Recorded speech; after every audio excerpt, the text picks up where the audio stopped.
Hi, welcome to week 3, and one of the things you'll learn in week 3 is how to create a network diagram based on the activity on node method.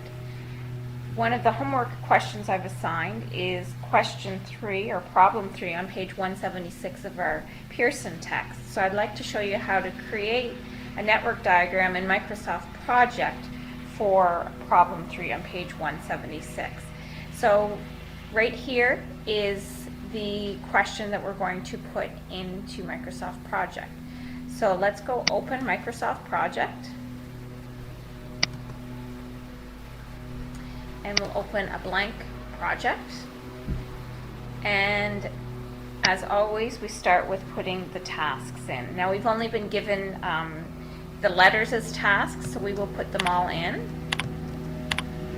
So C, D, E,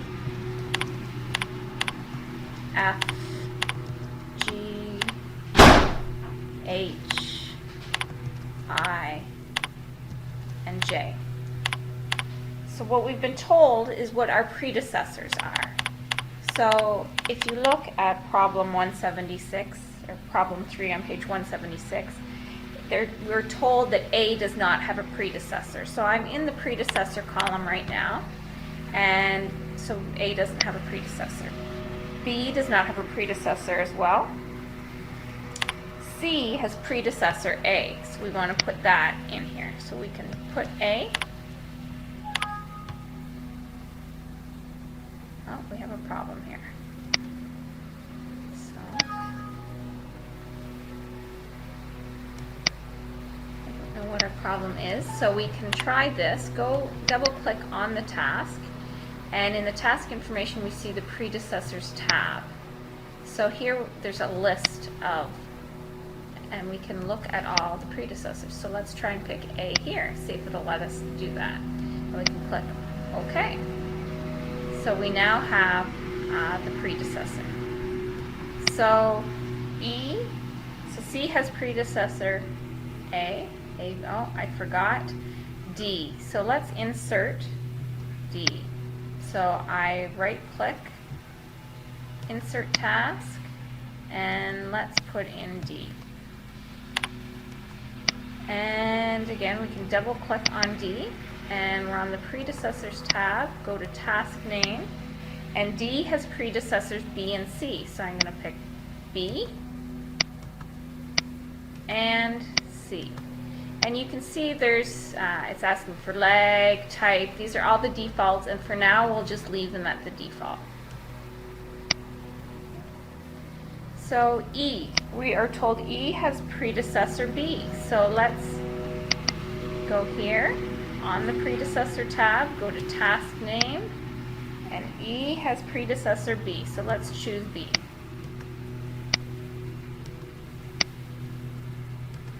Go to F, and F has predecessors C and D. So let's choose C.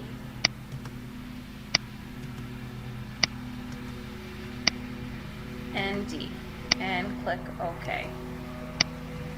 So on to G. G has predecessor E.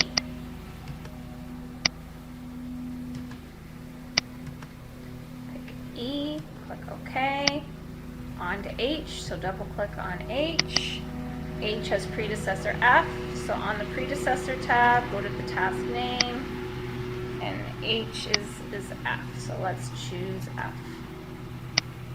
Okay, on to I, double click I, on the predecessor tab, click on task name, and I has predecessors G and H.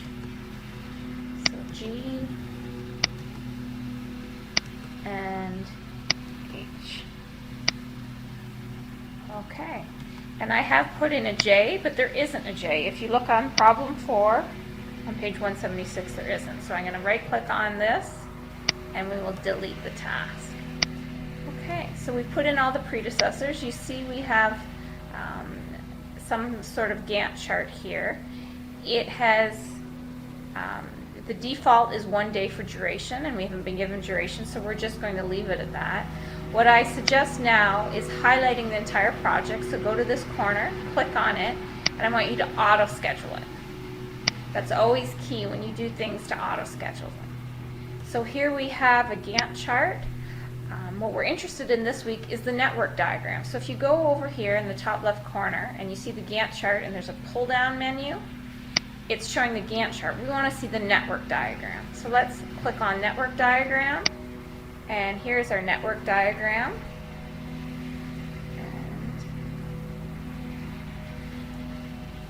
And it's showing us the network diagram.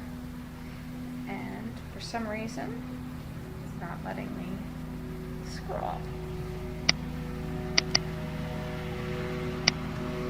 Okay, and that's how you create a network diagram in Microsoft Project. The finished solution is shown on Fanshawe Online.